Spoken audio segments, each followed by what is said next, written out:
గడిచిన వారంతా కూడా ఆ పరలోక తండ్రి ఎంతగానో ప్రేమించి ఆయన సంకల్పం చొప్పున మనందరినీ సంఘంగా కూర్చి ఆయన మందిరంలో కూర్చుని ఆయన స్తుతించడానికి గణపరచడానికి సమయం మనకు ఆయన ఇచ్చినందుకు ఆయనకి ఎంతైనా మనం కృతజ్ఞత కలిగి ఉండాలి. దేవుణ్ణి ఆరాధించడం అంటే మనం మాటలు చెప్పుకుని కానుకొచ్చుకునేది కాదు. దేవుణ్ణి ఆరాధించడం అనేది మన వ్యక్తిగత జీవితం. ఎప్పుడైతే దేవుని కోసం మనం ఏమైతే నేర్చుకున్నామో ఆ జీవితం జీవించడమే దేవునికి ఆరాధన. ఆరాధన అనేది అర్పణ కానీ నేను ఆదివారం మందిరానికి రావాలి ఆరాధించాలని రెండు మాటలు చెప్పుకుని రెండు పాటలు పాడుకుని కాను పెట్టుకుని వెళ్ళిపోయేది కాదు.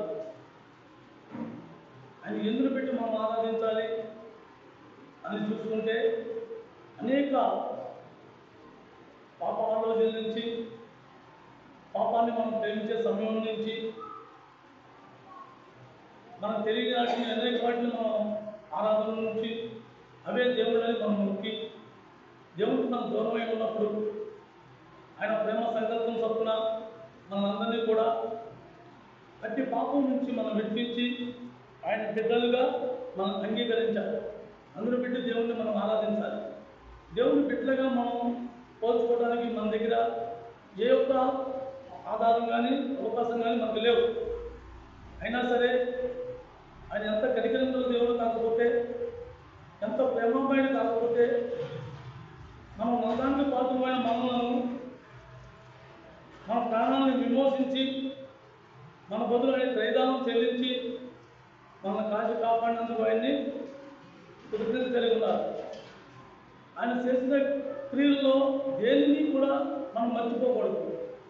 ప్రతిసారి దేవుణ్ణి పెట్టి మనం ఏ స్థాయిలో ఉన్నాము, ఏ స్థాయి నుంచి దేవుడు మనల్ని లేపుకుంటుంచాడు, ఏ స్థాయి నుంచి మనం నడిపించుకుంటూ వచ్చాడు, ఈరోజు ఈ స్థాయిలో మనం ఉన్నాము అంటే ఆయన కృప అని మనం చెప్పుకునే మాటలతోనే కాదు, అలాగే మన జీవితంలో కూడా మా ప్రభు నాకు ఇలా జీవిస్తే నాతో స్నేహితుడిగా ఉంటా అన్నాడు, ఇలా జీవిస్తే నేను ఆయన బిడ్డలుగా జీవించాలి, నేను ఇలా ఉంటే ఆయనకి అంగీకారంగా ఉంటాను అని ప్రతి విషయాన్ని కూడా యేసుక్రీస్తు ప్రభుత్వం మనం పోల్చుకుని ఏదైతే మనం ఉంటున్నామో ఆ ప్రకారం మనం జీవించడానికి ప్రయత్నిస్తూ ఉండాలి.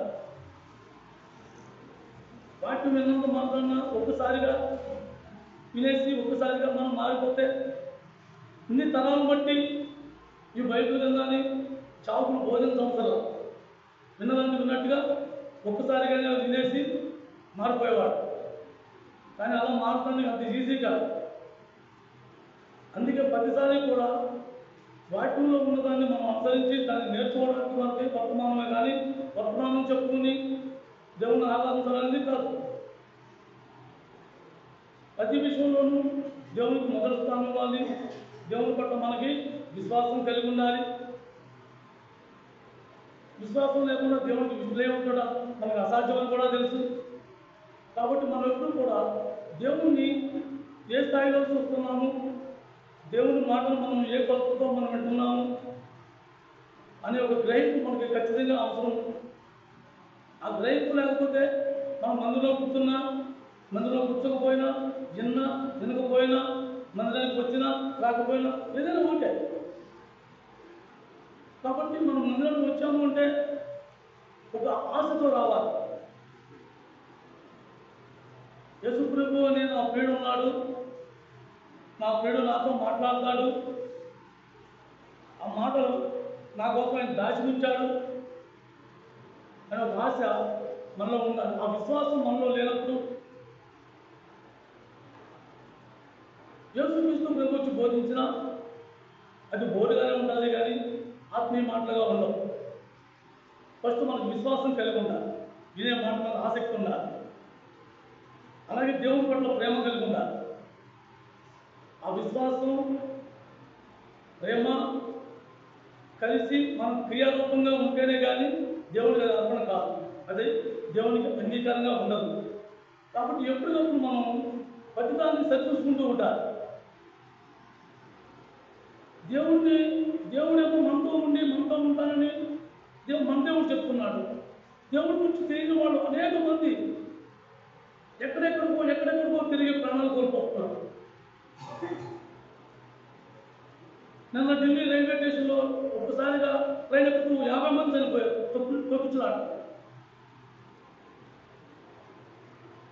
వాళ్ళు వెళ్ళింది దేవుడిని చూడాలే కదా, దేవుడిని ఆరాధించాలే కదా.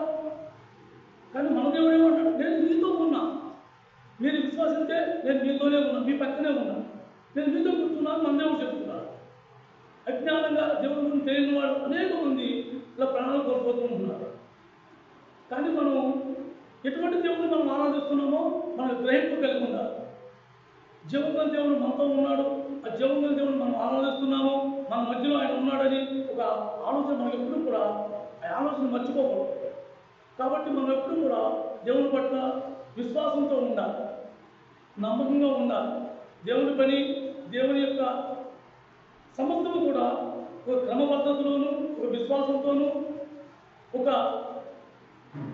క్రయంతోనూ, జ్ఞానంతోనూ దేవుని పని మనం కొనసాగించాలి. కానీ ఎవరో చేశారని నేను నేర్చుకుని వచ్చి, ఎవరో చెప్పారని ఇది నేను దేవుని దగ్గర రావాలి అని అది కాదు. విశ్వాసం నాకు నాలో పుట్టాలి, నీకు నీలో పుట్టాలి. అది దేవుడు నీ నుంచి నా నుంచి కోరుకునేది. ఏప్రిల్ రాసిన పత్రిక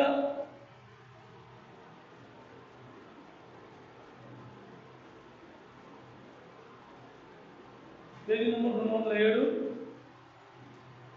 ఏప్రిల్ రాసిన పత్రిక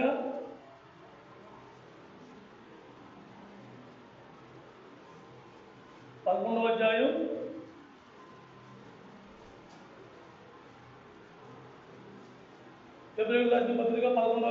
6వ వచనం చదవగా, ఏప్రిల్ రాసిన పత్రిక 11వ అధ్యాయం 6వ వచనం. విశ్వాసం లేకుండా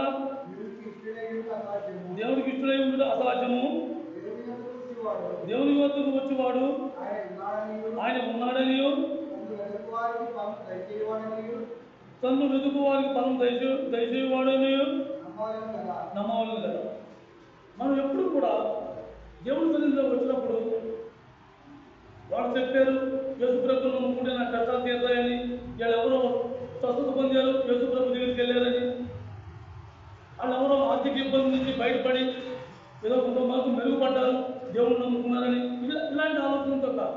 ఎవరో చెప్పారని, ఎవరో అన్నారని కాదు.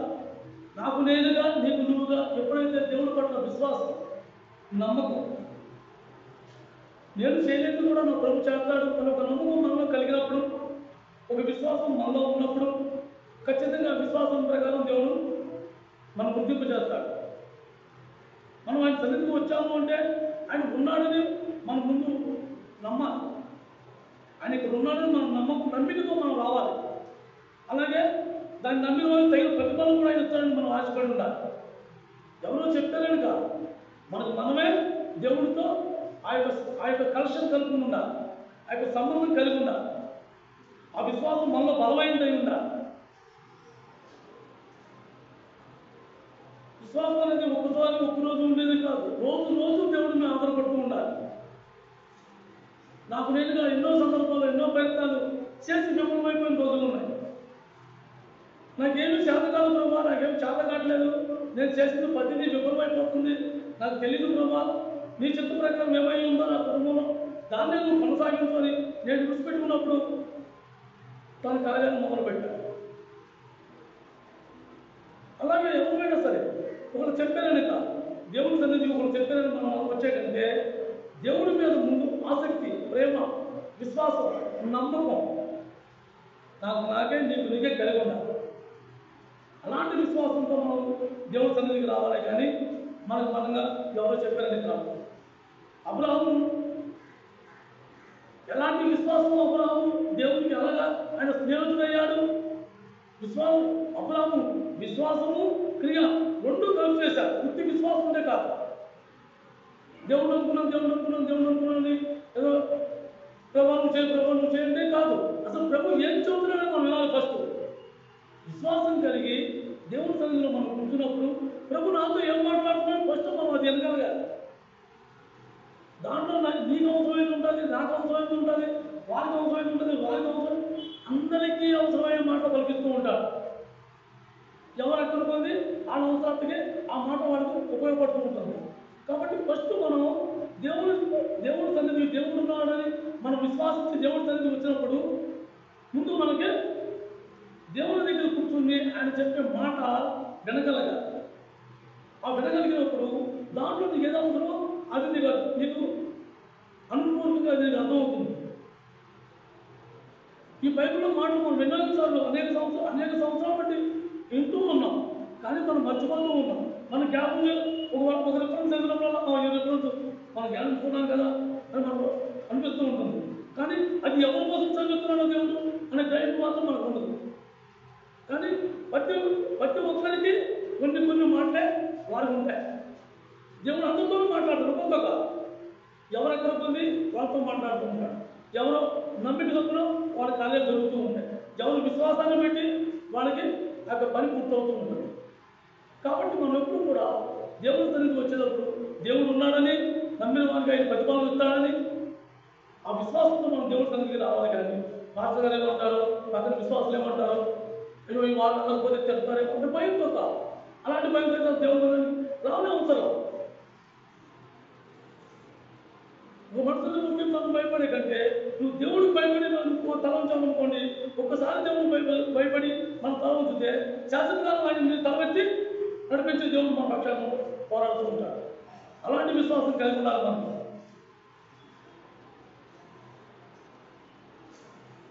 యాకోబు రాసిన పత్రిక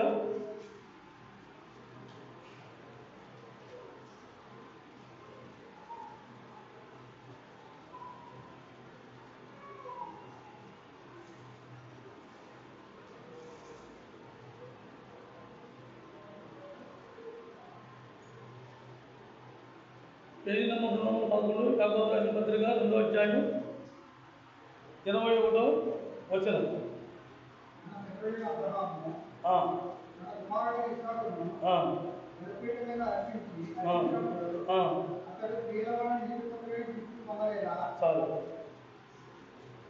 విశ్వాసం ఒకటే కాదు, విశ్వాసం తగినట్టు క్రియ ఉండాలి.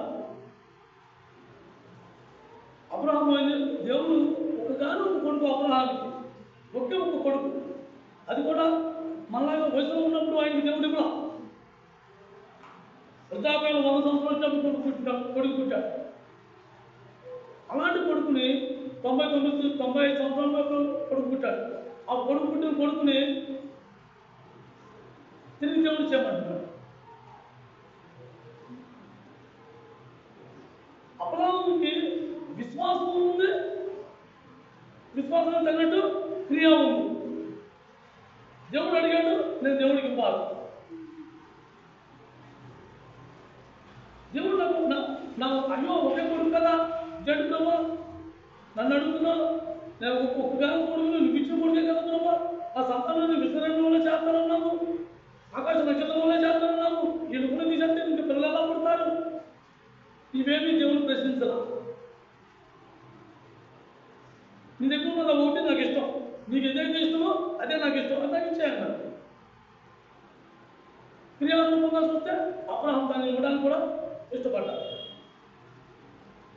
నిన్ను నన్ను అడుగుతున్నాడు దేవుడు, మన అంతరాత్మను అడుగుతున్నాడు, మన హృదయాన్ని అడుగుతున్నాడు, మన శరీరాన్ని అడుగుతున్నాడు. నీ శరీరం నాకు కావాలి, నీ శరీరం సజీవంగా ఉండగానే నీ శరీరం నాకు వెళ్తే నా పుణ్యం పూర్తి చేస్తుంది.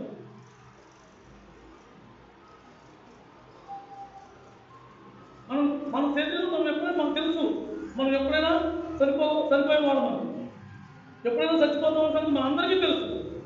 కానీ దేవుడు అసలు మనం ఎంతవరకు విశ్వాసం కలిగి ఉంటామో అని చిన్న చిన్న పరీక్షలు పెట్టినప్పుడు మన మనసు ఎంత ఆందోళన పడుతూ ఉంటుంది. కలవరం, కంగారు, భయం. అరే ఇంకా నా పెళ్లి రాలేదు, నా కూతుళ్ళు పెళ్లి కాలేదు, నాకు స్థాయి రాలేదు, నాకు ఒక దరిద్రం చాలలేదు, అనేక ఇబ్బందులు ఏమైపోతాయి? సగం కట్టిన బిల్డింగు, పొలానికి సగం డబ్బులు ఇచ్చేసి ఒక వేస్ట్ అవ్వలేదు.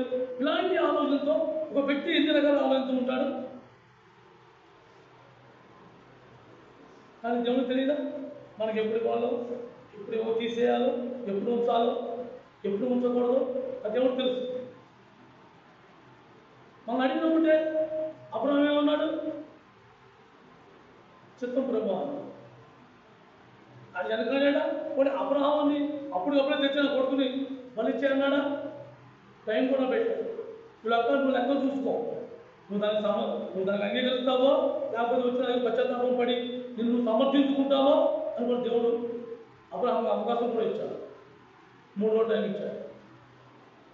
వెళ్ళి అడగొచ్చు అబ్రహాం, అయ్యో ప్రభు నన్ను క్షమించు, నువ్వు అడిగింది నేను ఇవ్వలేకపోతున్నాను, నా కొడుకుని ఎడిచిపెట్టుకోలేకపోతున్నాను ప్రభా, నన్ను క్షమించండి అబ్రహాం అడగొచ్చు. కానీ అబ్రహాం మనసును పరిచయంతున్నాడు దేవుడు. నువ్వు క్రియారూపంగా నిలబడలేమని అబ్రహాంని అలా చెప్తున్నాడు. దేవుడు అంటే నమ్మకం ఉంది అబ్రహాంకి, దేవుడు అంటే విశ్వాసం ఉంది. కానీ క్రియలో ఎలా ఉంటాడో, అసలు నా పట్ల నిజమైన విశ్వాసంతో ఉన్నాడా? ఇప్పుడు కొడుకు మీద ప్రేమ చూపించి నా పట్ల ఏమైనా తప్పుపోయిందా అని ఒక పరీక్షలో అబ్రహాం ఆఖరణ ఒకే ఒక పరీక్షగా ఆయన ఏమన్నాడు? నీ కొడుకుని నాకు ఇచ్చేయాలి.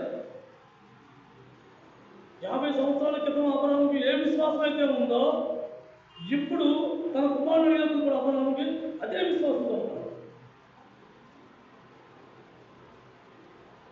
మన శిష్యుడు సంవత్సరంలో ఉన్నారు, మనం కూడా అలాంటి విశ్వాసంతో మన దేవుని సన్నిధిని కావాలి. అది మనం రోజు విశ్వాసంతో మనకేదో మంచి పనులు జరిగినప్పుడు విశ్వాసించావు, దేవుడు నా ప్రార్థనకు ఇచ్చాడు, నా మొహాలకు ఇచ్చాడు అనేది కాదు. నీకు కష్టం వచ్చినప్పుడు కూడా నీకు నా ప్రార్థనకు దేవుడు ఆలోచించాలని చెప్పుకోవాలి. ఎందుకంటే ఆ కష్టంలో, ఆ నష్టంలో, ఆ సమస్యలో, ఆ బాధలో నువ్వు ఎందుకు చూసుకుంటే దాంట్లో నీకు మేలు కనిపిస్తుంది. కానీ ఆ మేలు మనకు నిజం. ఆ నష్టం పోయిన దాని గురించే మనం పాపలు అర్థమే. కానీ అసలు నష్టం దేవుడు ఎందుకు చేయించాడు? దేవుడు తన పిల్లలకైతే నష్టం వచ్చే దేవుడు అయితే కాదు. కానీ ఇక్కడ మనకు నష్టం జరిగింది. ఎందుకు నష్టం జరిగింది అని డ్రైవ్ మనకు రావాలి. ఆ డ్రైవ్ ఆ ఆలోచన మనకు ఉండాలి. అలాగే అబ్రహాము ఆ యొక్క అర్పణ అర్పించినప్పుడు కూడా ఎంత విశ్వాసంతో మాట్లాడాడో తెలుసా? ఆదికాండం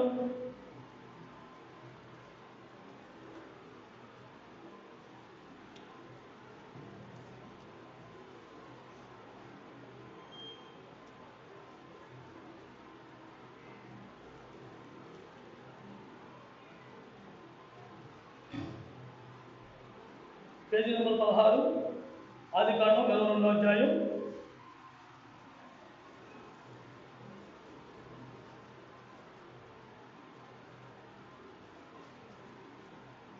7వ వచనం. ఆదికాండం 22వ అధ్యాయం 7వ వచనం. ఇసాకు తన తండ్రి అయిన అబ్రహాముతో 5వ వచనం. తన పనివారితో మీరు గాడిదలతో ఇక్కడే ఉండుడి, నేను చిన్నవాడును అక్కడికి వెళ్ళి దేవునికి మొక్కి మరలా మీ యొక్కకు వచ్చేదామని చెప్పాడు. దేవుడు ఏమడిగాడు అబ్రహాముని? నాకు వెళ్ళి నువ్వు వచ్చి దండం పెట్టి చేసుకోమని చెప్పాడా? లేదా నీ కుమారుడు బలగా ఇచ్చామన్నాడు. కానీ అబ్రహాముకి దేవుడి మీద ఎంత విశ్వాసం ఉందో అంత క్రియ కూడా ఉంది. క్రియారూపంగా తన సమస్త విస్తారాన్ని ఇష్టపడ్డాడు. తన ఒక గానంతో కొడుకుని, గారాభగానంతో పెంచుకున్న కొడుకుని, వాగ్దాన పుత్రుడిగా పొందిన కొడుకుని చేతకు ఇష్టపడ్డాడు. అలాగే ఆ పరివర్తన ఏమంటున్నాడు? నేను ఈ చిన్నవాడు అక్కడికి వెళ్ళి దేవుడికి మొక్కి, అంటే దేవుడిని ఆరాధించి తిరిగి మళ్ళీ వస్తాం. నువ్వు వచ్చి నాకు దండం పెట్టేసి నువ్వు వెళ్ళిపోవాలని చెప్పాడు ఆ దేవుడు అబ్రహాముకి? చెప్పలేదు. కానీ అబ్రహాము విశ్వాసం అటువంటిది. అబ్రహాము విశ్వాసం అటువంటిది. విశ్వాసము క్రియ రెండు అబ్రహాములో దేవుడు చూసినందున అబ్రహాము దేవుడు స్నేహితుడు అయిపోయాడు. వాడు నువ్వు నేను కూడా స్నేహితుడు కావాలని దేవుడు కోరుకుంటున్నాడు. ఆయన మన స్నేహితుడిగా ఉంటామని దేవుడు కోరుకుంటున్నాడు. విశ్వాసంతో ఎప్పుడు కూడా మనం విశ్వాసంతో ఉన్నాం. అలాగే విశ్వాసానికి తగినట్టు క్రియ కూడా మనలో ఉండాలి. ఒక వ్యక్తి ఒక వ్యక్తి చాలా కష్టంలో ఉన్నాడు. ఆడు ఎప్పుడు ఎవరికి తీసుకున్న డబ్బులు తిరిగి ఇవ్వడు, మామూలుగా ఉన్నప్పుడే ఇవ్వడు. ఇప్పుడు కష్టంలో ఉన్నాడు. నాకు ఆడంటే చాలా ఇష్టం. నీకోసం ప్రాణం పెడతా, నీకోసం నేను ఏమైనా చెప్తా అని ఎన్నోసార్లు ఎన్నో మాట్లాడినాను. కానీ ఆ వ్యక్తి కష్టంలో ఉన్నాడు. ఎప్పుడు డబ్బులు ఇవ్వడు, తీసుకున్న డబ్బులు ఎప్పుడు ఇవ్వడు. ఇప్పుడు నిజంగా ఆపద వచ్చింది. నేను ప్రార్థన చేస్తానని నీకు దేవుడు ఇస్తాడని నీకు ప్రార్థన చేస్తానని నేను సమాధానంగా మాట చెప్పి వచ్చేస్తే మన విశ్వాసం తగ్గ క్రియ ఉన్నట్టా లేదంటే నా దగ్గర. ఎప్పుడైతే ఆ కష్టకాలంలో ఆ వ్యక్తికి మనం చేయగలిగింది, పూర్తిగా అయితే మనం చేయలేం, చేసేవాడు దేవుడు ఉన్నాడు, సమూహం చేసేవాడు. కానీ ఇప్పుడు ప్రస్తుతానికి అతను ఆకలిగా తన అవసరతకి నీ దగ్గర నువ్వు సాయించే ఇది క్రియ. నీ దగ్గర ఉంటాం 1000 ఉన్నాయి, ఆ 1000 అవసరం, ఆ 1000 ఇస్తాడు బతుకుతాడు, ఆ 1000 ఇస్తాడో తెలియదు, కానీ ఆ 1000 ఇస్తే ఆ 1000 చూసి బతుకుతాడు. ఈ 1000 రూపాయలు నీకు ఇప్పుడు అవసరం, ఈ అవసరం నీ అవసరం తెల్లగా తీర్చుకోవచ్చు. కానీ మనం ఏమన్నా చేస్తాం, ఆడ సంగతి చదవకపోతున్నా అప్పు తీరిపోతున్న మాటలు మాడుతుంది. అదే మాట నీ పట్ల నా పట్ల దేవుడు అనుకుంటుంటే మన పరిస్థితి ఏంటి? ఆడు నా ఎప్పుడెప్పుడు తీర్చాలి, నాకు క్రైదానానికి విలువ ఆడెప్పుడు ఇవ్వాలి అని నా పట్ల నీ పట్ల దేవుడు అనుకుంటుంటే ఆయన మన కోసం క్రైదానం చెల్లించేవాడా? ఆయన ప్రాణం పెట్టేవాడా?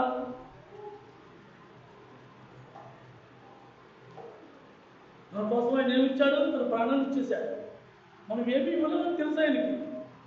కానీ మనం ఎక్కడ ఏ స్థితిలో ఉన్నా నరకానికి పాత్రలపై ఉన్నాం.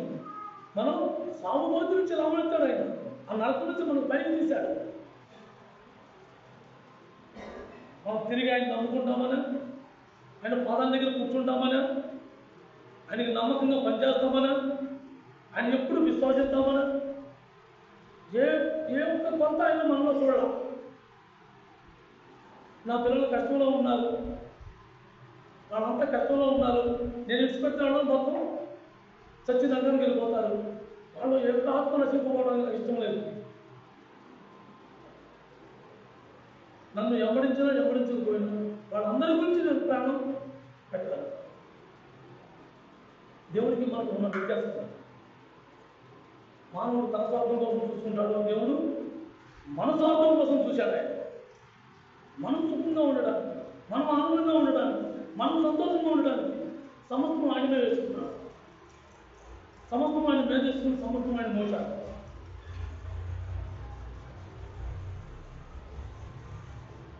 ఎప్పుడైతే అబ్రహాము ఆ కుమారుడు తీసుకుని పైకెక్కాడో 11వ వచనం చదవండి.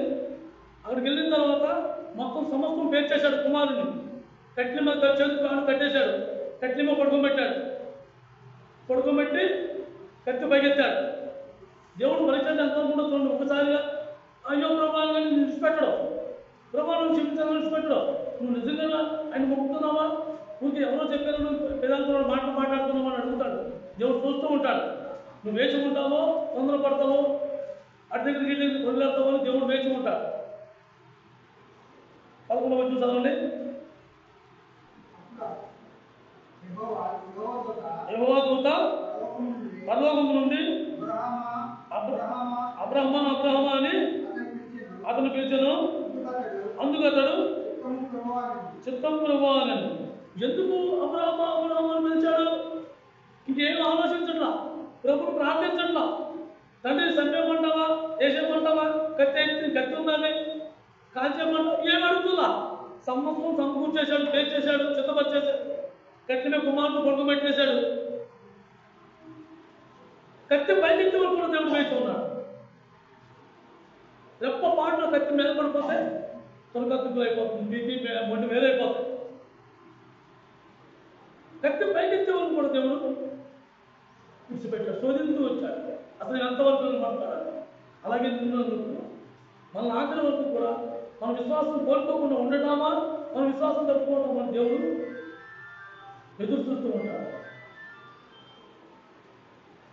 ఎప్పుడైతే నువ్వు ఆయన ఏదైతే నిన్ను అది ఇవ్వడానికి నువ్వు వెనక ముందు ఆలోచించకుండా నువ్వు సిద్ధపడ్డావో నువ్వు నన్ను కూడా పిలుస్తాడు. ఏమైనా నిజంగా మనం అంత పిలుపు కూర్చుందే దానికి మనం ఉన్నామా? మనమే తొందరపాటు నిర్ణయాలు, మనమే తొందరపాటు ఆలోచన, మనమే తొందరపాటు గంతులు. ఎప్పుడైతే ఆయన వాక్కు కోసం ఎదురు చూపులతో కాచుకుని ఉంటామో అబ్రహాము తెలిసినట్టే నన్ను కూడా పిలుస్తాడు. దేవుడు సిద్ధంగా ఉన్నాడు. మన పట్ల ఆయన క్రియ చేయించుకోవడానికి మనం ఆయనతో పాటు మనల్ని కూడా గణపరచడానికి దేవుడు ఇష్టంగా చూస్తున్నాడు.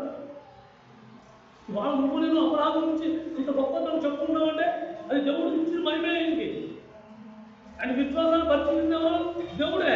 ఎందుకు పరిశీలించాడు? అబ్రహామును కూడా తన స్నేహితుల తమతో చూసుకోవడానికి. ఇవాళ ఇది తరాలైనా సరే అబ్రహామును మనం ఎందుకు మర్చిపోవాలి?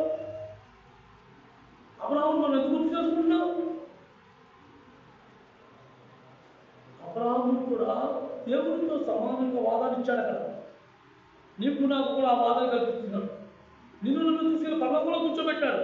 కానీ ఈ భూమి మీద కూడా నువ్వు నేను దేవుని బిడ్డలుగా ఉండాలని ఆయన చూస్తున్నాడు. దేవుని బిడ్డలుగా మనం అనేకులకి వెలుగుగా కాపాడాలని, మన మాట ముప్పై ఉండాలని దేవుడు కాచి ఉన్నాడు, వేచి ఉన్నాడు. అందుకే మనం ఎప్పుడు కూడా దేవుని సన్నిధిలో కూర్చున్నప్పుడు దేవుడు మాట వినడానికి మనం ఎగులుపడాలి. ఆ స్థలం వినగలగాలి. వినగలేకపోతే మనం తినే రొట్టెలతో మనం జీవించలేం. ఆత్మ జీవించబడాలి అంటే దేవుని నోటి నుంచి వచ్చే ప్రతి మాట మనకు అవసరం. ప్రతిరోజు ప్రతి గడియ కూడా ప్రతి గంట కూడా దేవుని మాట నీకు నాకు అవసరం. లేకపోతే యేసు తీసుకున్నప్పుడు ఉచితంగా మాట్లాడు. బైబిల్లో రాసిన మాట ఏది కూడా ఉచితంగా పోయేది కాదు, ఉచితంగా మాటలు పలికినవి కావు.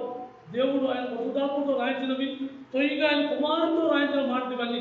ఆయన కుమారుడు పలికిన మాటలు, అనేక ప్రవర్తనతో ఆయన స్వయంగా మాట్లాడుతున్న మాటలు. మత్తయి సువార్త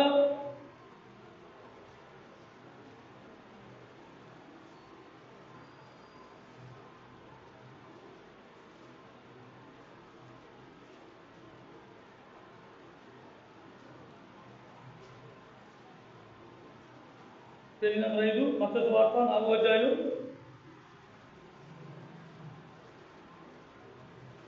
3-4 వచనాలు. ఆ బోధకుడు ఆయన యొద్దకు వచ్చి, నీవు దేవుడి కుమారుడు అయితే ఈ రాళ్ళను రొట్టెలుగా ఆజ్ఞాపించు మనను. అందుకు మనుషుడు రొట్టు వలన మాత్రము కాదు కానీ దేవుని నోటి నుంచి వచ్చు ప్రతి మాట వలనను జీవించును అని రాయబడి ఉన్నది. అపవాది దేనిని టార్గెట్ చేస్తూ ఉంటాడు అంటే ఆ సందర్భంలో అది మనకి ఏది అవసరమో దాన్ని టార్గెట్ చేస్తూ ఉంటాడు. యేసుక్రీస్తు ప్రభు 40 దివారాత్రులు అరణ్యంలో ఆయన ఉన్నప్పుడు ఏమి తిరగకుండా ఉపవాసం ఉన్నప్పుడు ఏమైతే ఫస్ట్ ఆ శరీరానికి ఏం కావాలి? ఆహారం కావాలి. కానీ ఆహారం కన్నా ముందు ఏం చేయాలి? ఆకలి బయటకు వచ్చాము, బయటకు రాగానే ఏమంటాం మనం? నేను కాలంలో నానబెట్టాము అన్నాడు. కానీ అసలు మనం క్రైస్తవులుగా మనం ఏం చేయాలి? బయట నుంచి రాగానే కాళ్ళు కడుక్కుని చదువు అయితే ఒక్కరిద్దరు తీసుకుని చదువుకుని ఆ 2 మాటలు దేవుడితో పలికించుకుని భోజనం చేయాలి. అదే చదువు రాని వాడైతే ఆయన బాగా కూర్చుని, తండ్రి ఇంతవరకు నాకు తోడుగా ఉన్నావు, నేను ఎన్ని పని పూర్తి చేసి నా పని పొందముట్టించుకుని వచ్చాను, నాయన నీకు నిండా వందనాలు అని ఆయన చెప్పిన మాటను పెట్టి అప్పుడు మనం భూమి చేస్తే దానికి ఒక క్రైస్తవ జీవితం అర్థం ఉంటుంది. అని మనం ఏం చేస్తాం? పెట్టు అలా చెప్తాను పెట్టు. ఆ ఆకలి అపవాదం. కానీ ప్రభు 40 రోజులు తినకపోయినా ఏమన్నాడు? మనిషి కేవలం రొట్టె ముక్కల వల్ల కాదు, దేవుని నోట నుండి వచ్చు ప్రతి మాట వల్ల జీవించదు. మనం రొట్టె ముక్కల కోసం ఆశించేవాళ్ళం నేను నమ్ముతున్నా. కానీ దేవుడు నోట నుంచి వచ్చే మాట కోసం వేచి ఉండేవాడు అతి తక్కువ మంది ఉన్నారు. కొన్ని నచ్చువారు పవన్ ఇంట్లో మీటింగ్లో అన్నయ్య చెప్పినట్టుగా వినేవాళ్ళు అయితే చాలా మంది ఉంటారు. అది వినాలని ఏదో అన్నం చెప్పిన మనసు నెమ్మదిగా ఉందని అనుకునేవాళ్ళు చాలా మంది ఉంటారు. కానీ ఎంత దాన్ని పట్టుకుని జీవించాలనుకున్న కొద్దిమంది ఉంటారు. ఆ కొద్దిమంది నువ్వు నేను ఉన్నాము, ఉండాలని ఆశ మనకు ఉన్నదేమో, ఆ ఆశ మనం తీర్చుకోవాలని మనకు తప్పని ఉండాలి. దేవుని మాట నేను విన్నదైతే కరెక్టే, కానీ నేను అలా జీవించాలనే ఆశ పుట్టిందా? పుడితే ఖచ్చితంగా దేవుడు నెరవేరుస్తాడు. దేవుడు ఆశ నెరవేరుస్తాడు. నువ్వు ఉచితంగా పోదు, ఊరికి విడిచిపెట్టాడు. దేవుడు ఎందుకు అన్నాడు మాట? ఎందుకు రాయించాడు? ఆశపడ్డ ప్రాణాన్ని నేను తృప్తిపరుస్తా. సో ఫస్ట్ మనలో ఆశ ఉందా? ఆ విశ్వాసం ఉందా? దేవుడు నాతో మాట్లాడుతున్నాడు, దేవుడిని నేను నా జీవితం ద్వారా నేను ఆరాధించగలను అనే విశ్వాసం నీలో నాలో ఉందా? ఫస్ట్ దేవుడు దాన్ని చూస్తున్నాడు. మనం మందిరం వచ్చాము రావాలన్నా దేవుడు చూడాల. నువ్వు ఇక్కడ కూర్చున్నా, ఇంట్లో కూర్చున్నా, ఎక్కడ కూర్చున్నా సరే నీ అంతరాత్మలో ఏముందో, నీ అంతరంగంలో ఏం జరుగుతుందో ఆయన చూడగలరు, చూస్తున్నాడు. ఆదివారం చెప్పి మనందరం ఆత్మీయులమే, ఎంతో దీన మనసు కలిగి దీనుడిగా మనలో కూర్చున్న వాళ్ళమే. కానీ దేవుడు చూసేది ఏంటి తెలుసా?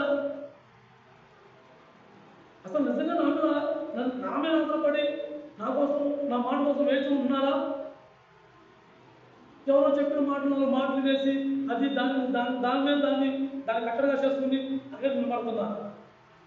దేవుడు పక్కకొచ్చేదని ఆ పక్కలో చూస్తూ ఉంటాడు. మనం ఎప్పుడు కూడా విన్న దాన్ని ఆ ప్రకారం జీవించడానికి మనం ఆశపడి ఉండాలి. ఆ ఆశపడినప్పుడు ఎప్పుడైతే విన్నదాన్ని మనం జీవితాన్ని ఆశపడతామో దాంట్లో క్రియారూపంగా దేవుడికి అర్పణ అవుతుంది. ఈ విశ్వాసం, క్రియ రెండు ఉంటేనే దేవుడికి ఆరాధన అవుతుంది. ఒక్కటి ఉంటే మాత్రం అది ఏది కూడా పనికిరాదు. విశ్వాసం లేని క్రియ మృతం, అలాగే క్రియ లేని విశ్వాసం కూడా మృతమే, దానికి కూడా ప్రారంభం లేదు. ఆ రెండు కలిసి జీవిస్తేనే క్రైస్తవ జీవితానికి దేవుడికి అర్పణ అవుతుంది. నా శరీరాన్ని నేను దేవుడికి అర్పించుకుంటున్నానా?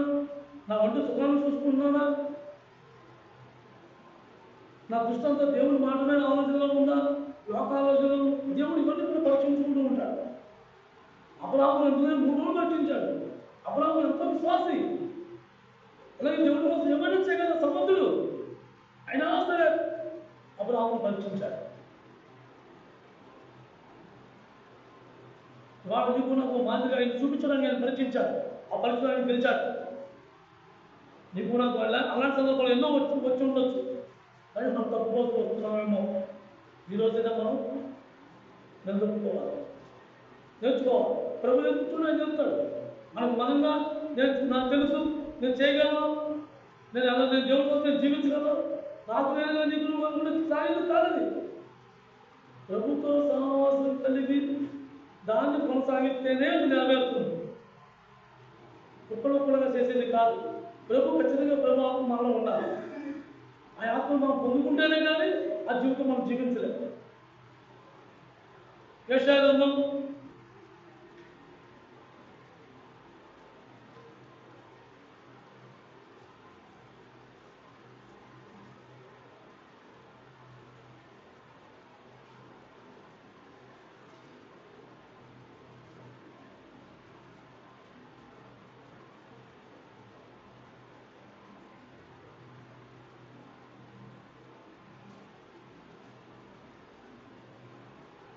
51 55వ అధ్యాయం యెషయా 55వ అధ్యాయం పేజీ 616.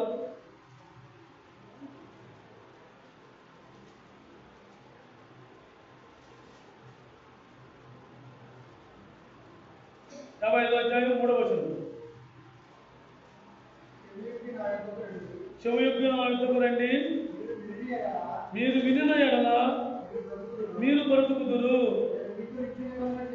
నేను మీతో నిత్య నిబంధన చేసేదను. దావీదులకు చూపిన శాశ్వత కృపను మీకు చూపుదును. వారి నిన్ను కూడా అంటున్నారు దేవుడు. దావీదుకు ఇచ్చిన శాశ్వత కృప నీకు నాకు కూడా ఇస్తారన్నాడు. మనం దేవుడి మాట చెవియొగ్గి ఉండాలి. దేవుడు పలికే మాట వాడు ఆదివారం అన్నగారు చెప్పినట్టుగా ఇక్కడ నుంచి మాట్లాడుకున్న ఎవరో మట్టి ఉందా, వాడు ఏమీ లేదు. ఆ దేవుడు ఆ జీవం పైనుంచి పోతేనే ఆ మాటలు పలుకుతాయి. ఆ జీవం లేకపోతే ఏమీ రాదు, ఏమీ లేదు. అందుకనే మొదటిగానే అన్నాడు, దేవుడు ఉన్నాడని అక్కడ వచ్చేవారు, దేవుడు సన్నిధి వచ్చేవారు దేవుడు ఉన్నాడని వాడిని వెతుకు వారికి తగిన ప్రతిఫలం ఇస్తుందని నమ్మవలను కదా. నువ్వు చెవియొగ్గి వచ్చావా, నువ్వు నిజంగా ఆసక్తితో వచ్చావా, దేవుడు చూసుకుంటాడు. ఆయన తీరుస్తాడు నీ ఆశ, నీకు తగిన ఫలం ఆయన ఇస్తాడు. ఆయన నీకు నాకు అలా ఇవ్వడానికి సిద్ధంగా ఉన్నాడు. ఆయన కోరిన జీవితం మనం జీవించడానికి మన వల్ల అయితే కాదు, ఖచ్చితంగా మన వల్ల అయితే కాదు ఆయన కోరిన జీవితం జీవించడానికి. కానీ ఆయన మనకు ఒక అవకాశం ఇచ్చాడు. నీ వల్ల కాదు అని ఒప్పుకొని నా దగ్గర కూర్చున్నప్పుడు నీకు నేను వాతావరణకర్తనిస్తాను, ఆ ప్రకారంగా నువ్వు జీవించగలని మనం వాగ్దానం చేశాడు. ఒక వాతావరణకర్తనిచ్చాడు.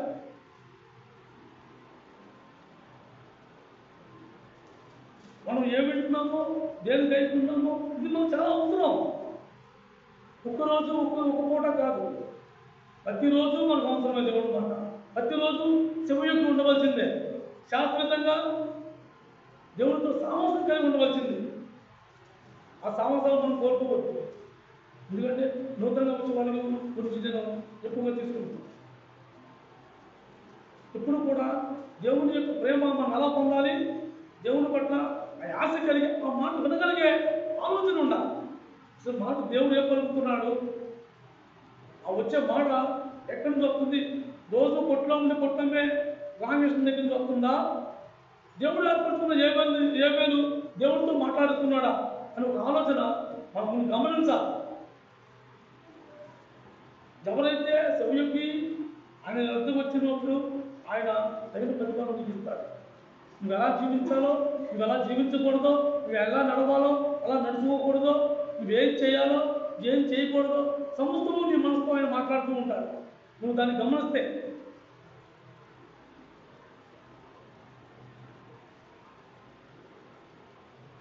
దప్పిగున్న వాళ్ళ నేను దగ్గర రండి. నువ్వు అందరినీ పిలుపుతులేదు ఆయన, దప్పు ఉన్న వాళ్ళే.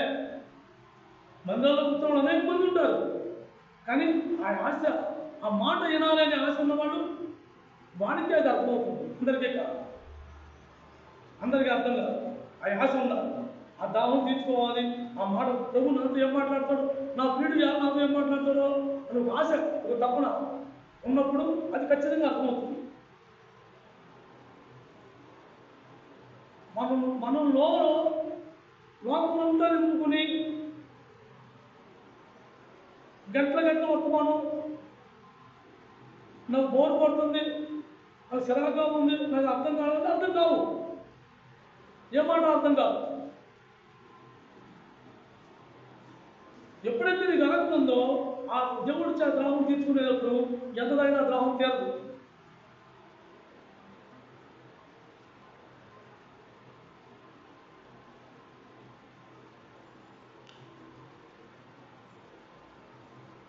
కీర్తన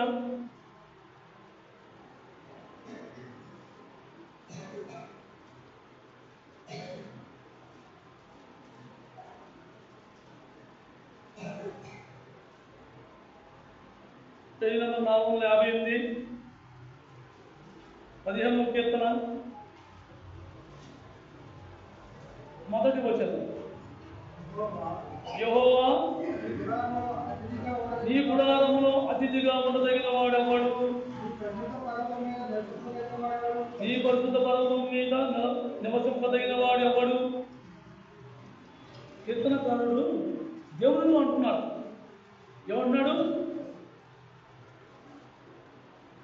నీ గుడారములో అతిథిగా, అతిథి అంటే దేవునికి చుట్టంగా.